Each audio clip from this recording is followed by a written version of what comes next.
O Senhor esteja convosco. Ele está no meio de nós. Proclamação do Evangelho de Jesus Cristo segundo Mateus. Glória a vós, Senhor.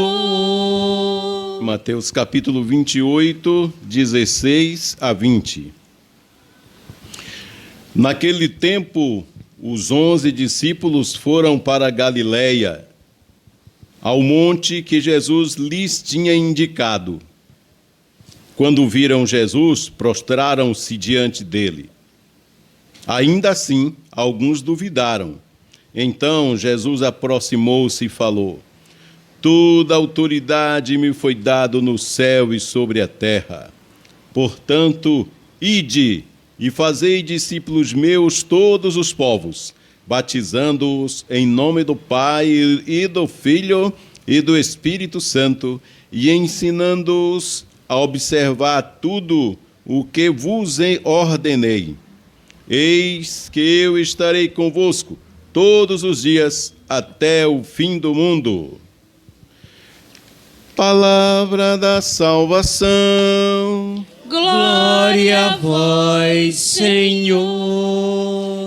Pelas palavras do Santo Evangelho, sejam perdoados os nossos pecados. Louvor a vós, ó Cristo. Meus queridos, amados irmãos e irmãs, estamos hoje reunidos com a alegria da festa de Pentecostes. Vamos voltar para entrar nesta linha de pensamento, nesta linha de raciocínio, né? Como Deus nos ama e Ele sempre manifesta o seu amor. Então, passamos pela Quaresma, a Páscoa, celebramos a ressurreição, celebramos também Pentecostes, né? Semana passada, isso mesmo, Pentecostes, celebramos antes a ascensão de Jesus ao céu, Pentecostes, e hoje a festa da Santíssima Trindade. Então, o que nós podemos ter de mais conhecimento nesta festa de hoje, a partir do que lemos, a partir do que ouvimos da Palavra de Deus? Então, a primeira leitura, ela mostra exatamente a profissão de fé tradicional do povo de Israel. O próprio Moisés diz: olha, pesquisem, meu povo, pesquisem se antes de nós, no passado, antes de Moisés, não é? Então, pesquisar sobre Deus, buscar saber sobre Deus, não é? Então, Deus, esse povo de Israel, que se fundamenta a sua fé numa divindade que se revela através de poder, prodígios, sinais, né? Lutas, inclusive lutas bélicas, com mão forte e braço estendido, como está citado lá nos Salmos 36, versículo 12, não é? Então, esse Deus que, como um pai, ele precisa cobrar dos filhos o reconhecimento, o respeito. Ele está fazendo o seu povo amadurecer. A história do Antigo Testamento é exatamente isso, tá? Deus faz o seu povo amadurecer e consegue fazer com que o povo amadureça por se revelar dessas várias formas. Todavia, o povo continua caindo, continua fraquejando. Então, Deus vê a necessidade, não dele, mas a necessidade do próprio povo, não é? E Deus, ele desce do céu, certo? Deus, ele vem para o nosso meio, em forma humana. O Verbo se fez carne e habitou entre nós. Deus, ele vem não para ficar estranho à nossa convivência, à nossa compreensão, ele vem para o nosso meio de forma humana.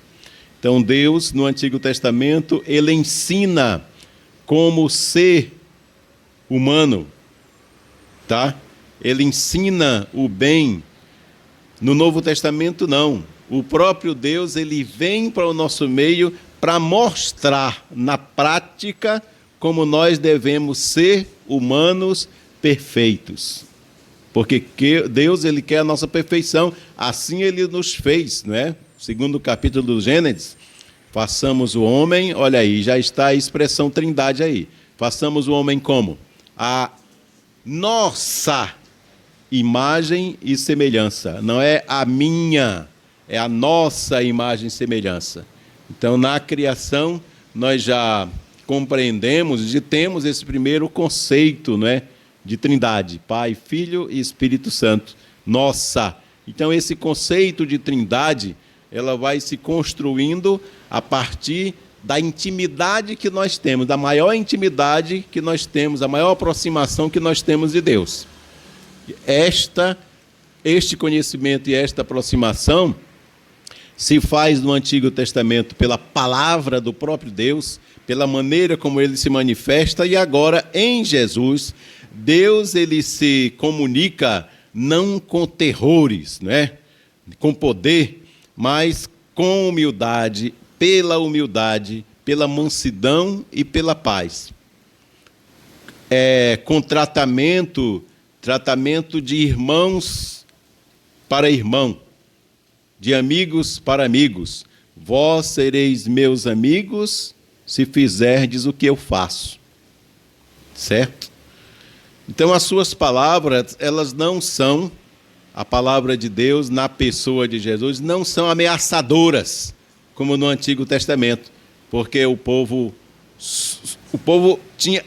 era limitado, só conseguia ouvir, encarnar esta palavra de Deus se fosse dessa forma, através daquela maneira antiga de ser. Na maneira nova, as suas palavras não amedrontam. As palavras não são de intimidade, intimidade, né? Intimidade no sentido de fazendo medo, intimando, né? Como é que chama? A expressão mais correta. Intimidação, muito obrigado. É isso que eu queria dizer. De intimidação. No Antigo Testamento, intimidação era necessária, era preciso. Mas as palavras de Deus aqui na pessoa de Jesus, ele é o verbo, é a palavra de Deus, né? Viva e encarnada no nosso meio. As palavras de Deus na pessoa de Jesus são palavras sedutoras, certo? São sedutoras, que convence, não só como no Antigo Testamento, ditas, mas real na prática. O exemplo convence. O exemplo carrega. Vocês estão vendo? Deus que continua o seu amor, esse amor vai se fortalecendo cada vez mais. Por isso é que Deus manifesta o seu amor se encarnando, segunda pessoa. A ação de Deus na segunda pessoa. A primeira ação de Deus é de criar e se manifestar daquela forma. Agora ele se manifesta de forma mais maravilhosa ainda, mais próxima de nós, não é? Jesus, ele não quer ser aceito mais provocando medo, mas sim distribuindo amor. Afinal de contas, Deus é amor. Quem tem a experiência do amor, permanece no amor, permanece em Deus e Deus permanece nele. Assim diz a Sagrada Escritura. Jesus, ele se manifesta, ele fala distribuindo amor. Então nós temos que ter respeito por Deus, não medo, tá? Temer a Deus não é ter medo, é ter respeito. Da mesma forma, Deus, na pessoa de Jesus, ele quer que os seus discípulos enviados, não é? Como ouvimos na festa de Pentecostes, recebe o Espírito Santo e os envia, não é? Eles façam a mesma coisa.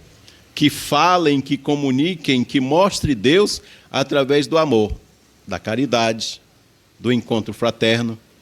Ele já ensinou isso. Na prática, Deus já ensinou isso. Então, Jesus, ele veio renovar o nosso conceito de Deus, certo? A nossa relação com Deus também. Jesus veio renovar, veio mostrar como é. A maneira nova, o modo novo de Deus se apresentar na pessoa de Jesus é expresso em diversos vocábulos do Novo Testamento. Eu vou citar aqui alguns vocábulos e a passagem bíblica, como podemos ver no Novo Testamento. Nova criatura, está no Novo Testamento, 2 Coríntios 5,17. O homem novo, Efésios 2,15. Nova aliança, Mateus 26,10. Hebreus 8, versículo 8. Novo mandamento, João 13,34. Nova doutrina, Atos 17,9. E no Apocalipse, várias expressões que indicam este novo, né? Por exemplo, novo nome, Apocalipse 4,17. Novo nome, Nova Jerusalém, novo céu e nova terra, tudo novo. Essa expressão tem mesmo no Apocalipse, tudo novo. Apocalipse, capítulo 21, versículo 5. Está vendo? A maneira nova de se expressar, de se mostrar, de se revelar. Então, a novidade trazida por Jesus é exatamente mostrar que Deus é amor. Deus é amor. Deus é amor, amor que é justiça, justiça que é soberana majestade, amor que nos ama. Deus é amor que nos ama gratuitamente. O amor de Deus é gratuito, tá? É um amor sem se contradizer, como o amor humano se contradiz algumas vezes, né? O amor que é Deus e que nos ama gratuitamente não se contradiz. Então, quais são os efeitos desse amor de Deus em nós? Vamos lembrar aqui então, já falamos do Pai, já falamos do Filho, que é a encarnação do Pai no meio de nós. E como é que nós damos o nome, o Espírito Santo? Deus, amor.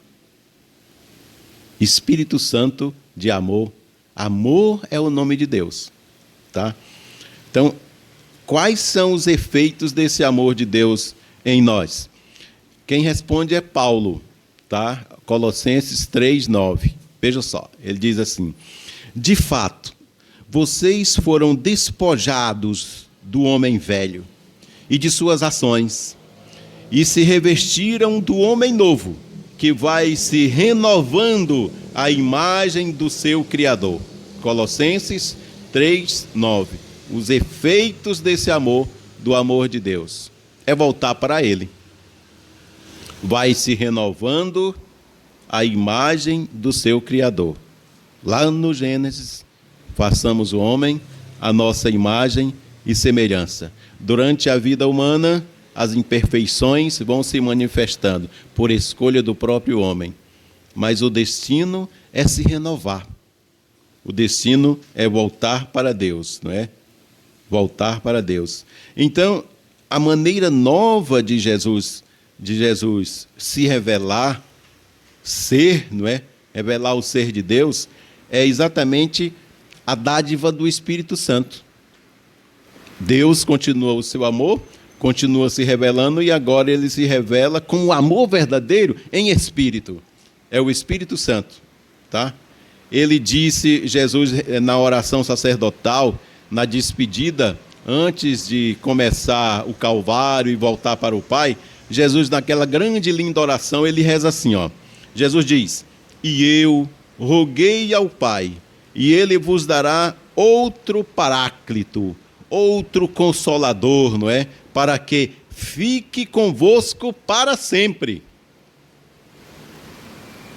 Fique convosco para sempre. João 14, versículo 16, tá? Por isso é que o relacionamento com Deus já não é mais algo extrínseco, ou seja, algo que está fora, que vem de fora, vem imposto de fora, como no Antigo Testamento. Você tem que me reconhecer, aquela cobrança de Deus, não é? Não. Não é algo extrínseco, agora é uma coisa intrínseca, de dentro. é um impulso de amor, não de medo aterrador, como ensina o profeta Jeremias.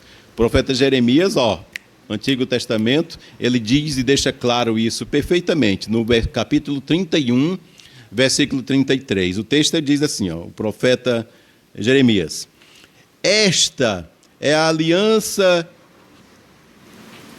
que selarei com a casa de Israel.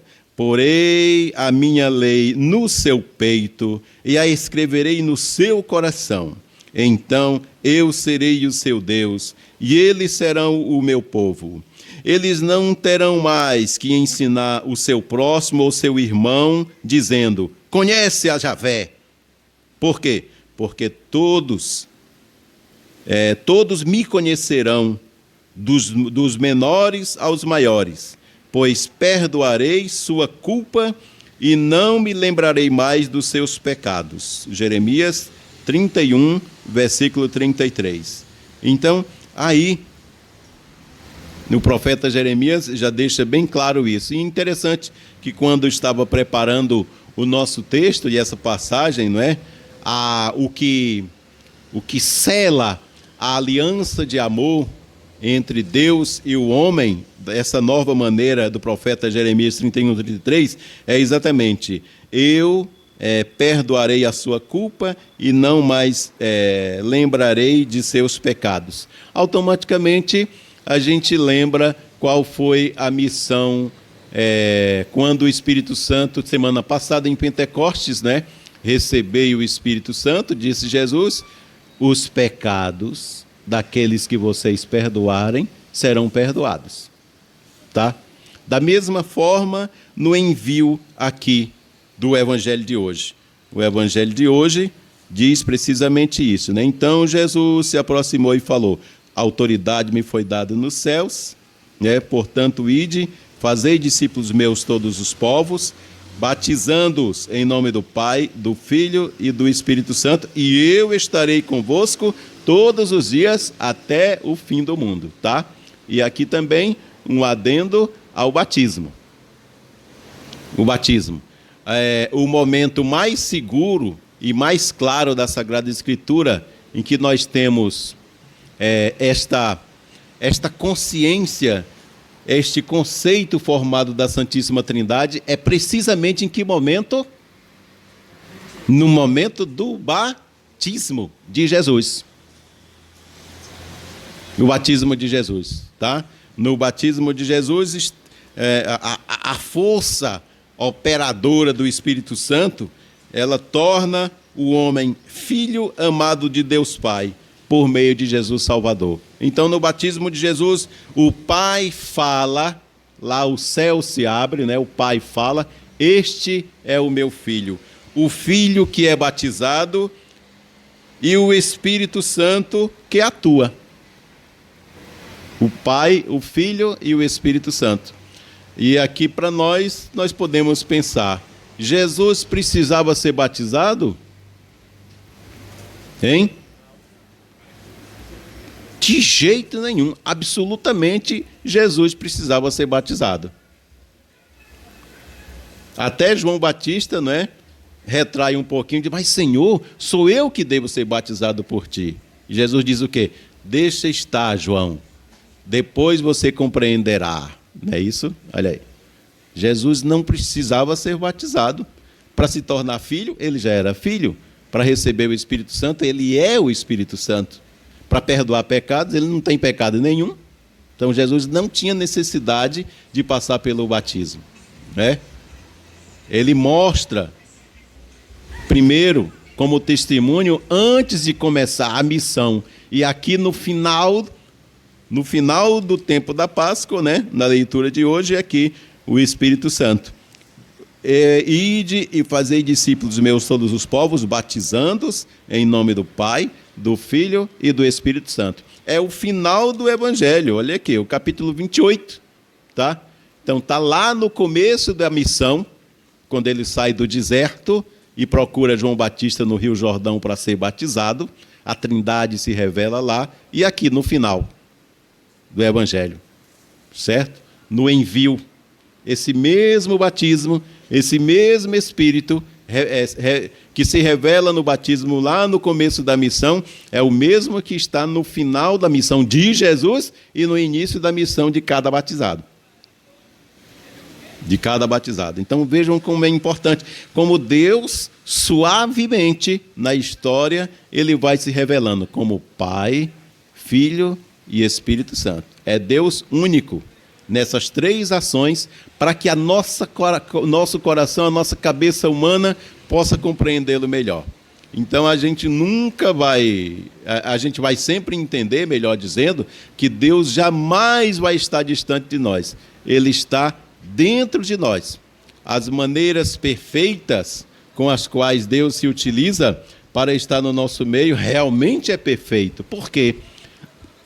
Nós temos a presença de Deus, não é? E assim, não só pelo batismo, porque nem toda religião batiza, tem a sua maneira de ser iniciado na sua religião, não é? Mas Deus, ele fica conosco através da palavra, e desta forma como palavra, ele pode estar, não pode, ele está presente em muitas religiões, em muitos povos, tá? Ele se manifesta e está conosco através do batismo, tá? Quem crê no batismo, todo cristão, católico ou não, Deus se revela dessa forma, e também da Eucaristia. Eucaristia. É assim que Deus se mantém, não só no nosso meio, mas em nós, presente em nós. Então Deus jamais se afasta de nós. Nós é que nos afastamos dele. Então, a leitura de hoje, elas são importantes para a gente se aproximar mais desse mistério de Deus no meio de nós, né? E, portanto, vamos concluir a nossa reflexão com o começo da segunda leitura. Veja como é importante daquilo que nós estamos partilhando. Começo da segunda leitura, para quem está nos escutando e não está vendo, mas é Romanos, capítulo 8, versículo 14 a 17. O versículo 14 é o fechamento da nossa reflexão. Veja só, diz assim: todos aqueles que se deixam conduzir pelo Espírito de Deus são filhos de Deus. Todos que se deixam guiar pelo Espírito Santo são filhos de Deus. Então, se nos arvoramos com alegria de ser filhos de Deus, invoquemos e vivemos na presença do Espírito Santo. Amém? Louvado seja nosso Jesus Cristo.